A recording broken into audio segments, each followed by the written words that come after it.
क्या आपको पता है कि स्त्रियां गर्भवती किस श्राप के कारण होती हैं?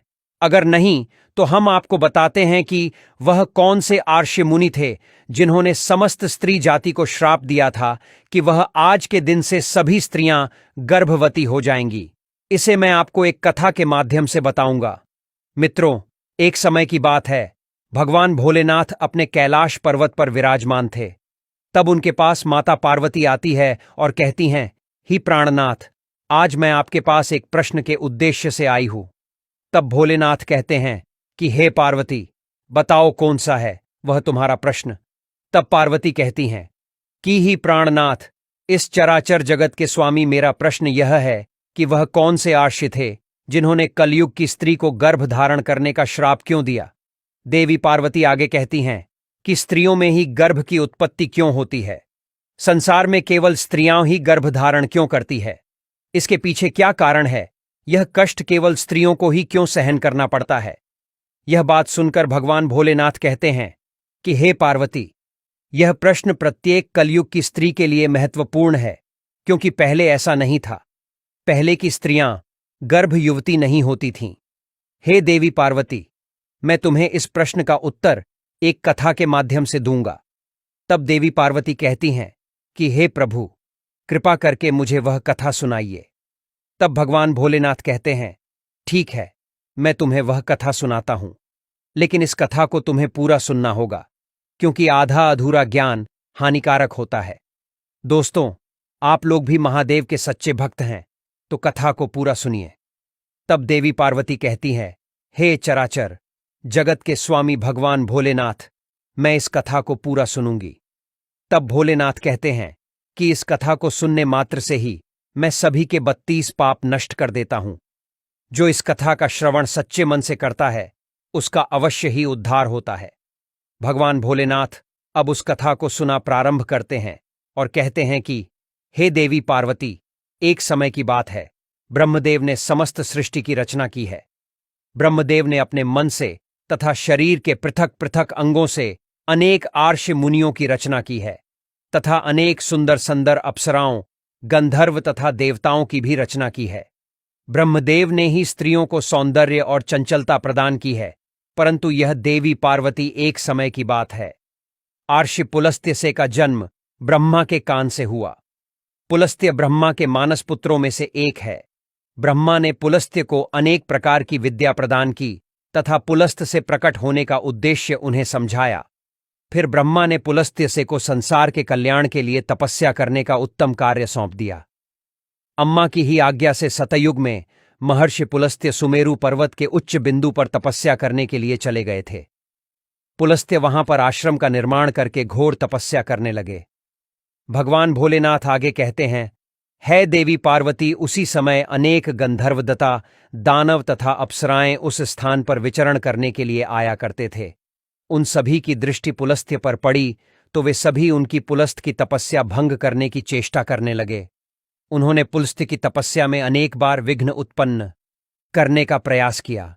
खेल खेल में अप्सराएं पुलस्त के तप को भंग करने का प्रयास करने लगी। तभी पुलिस ने क्रोध में आकर वहां पर उपस्थित सभी अवसर, राव और गंधर्व को यह चेतावनी देते हुए कहा कि आज के बाद जो भी प्राणी मेरे सामने आएगा और मेरी तपस्या में विघ्न डालेगा, वह गर्भ धारण करेगा। पुलिस की ऐसी कठोर वाणी सुनकर समस्त अप्सराएं गंधर्वादी भयभीत हो गए और दूर भाग गए। भगवान भोलेनाथ कहते हैं कि ही देवी पार्वती, उसी समय पर्वत पर कर्णधार राशि वितरण बिंदु की कन्या हावी हुआ अपने माता पिता के साथ निवास करती थीं। वह महर्षि पुलस्त्य के कहे गए वचन को वह नहीं जानती थी। एक दिन वह अपनी सहेलियों को खोजते हुए सुमेरु पर्वत के उस स्थान पर चली गई जहां पर आर्षि पुलस्त्य से तपस्या कर रहे होते हैं। भगवान भोलेनाथ कहते हैं कि हे देवी पार्वती, ट्रेन बिंदु की कन्या अपनी सहेलियों को पुकारते हुए महर्षि पुलस्त्य के आश्रम पर पहुंच गई। जब हावी हुआ महर्षि पुलस्त्य के सामने आकर खड़ी हो गई तो उनकी दृष्टि उस स्त्री पर पड़ी। महर्षि पुलस्त्य की दृष्टि पड़ते ही पुलस्त्य के श्राप का प्रभाव हबीब हुआ पर पड़ने लगा। तत्काल ही उसका शरीर पीला पड़ने लगा और वह उसी क्षण गर्भवती हो गई। अचानक स्वयं के शरीर में इस प्रकार का विचित्र बदलाव देखकर हबीब हुआ अत्यंत घबरा गई। उतने में ही उसकी सखिया उस स्थान पर आ गई तो हावी हुआ ने उसे उस घटना के बारे में बता दिया। फिर भी बुआ की सहेली है, उसे लेकर उसके पिता के पास चली गई। वहां जाकर हबीब हुआ ने अपने पिता को सारा वृतांत सुना दिया। अपनी पुत्री की यह बात सुनकर महर्षि रणबिंदु को बड़ा दुख हुआ। अब उन्होंने ध्यान लगा आकर सब कुछ देख लिया तो उन्हें पता चला कि महर्षि पुलस्त्य के द्वारा श्राप दिए जाने पर उनकी पुत्री गर्भवती हो गई है। इससे वे अत्यंत दुखी हो गए और तुरंत ही अपनी कन्या को साथ में लेकर वे सुमेरु पर्वत पर चले गए। भगवान भोलेनाथ आगे कहते हैं कि हे देवी पार्वती, वहां पर उन्होंने महर्षि पुलस्त्य को देखकर उन्हें नमस्कार किया और क्षमा याचना करने लगे। आरक्षित रणबिंदु कहने लगे, हे महर्षि, आप तो साक्षात ब्रह्मा जी के मानसपुत्र हैं। सारे संसार में आपकी कीर्ति है। आप परम दयालु और परम कृपालु हैं। आज मेरी पुत्री के द्वारा अपराध हुआ है।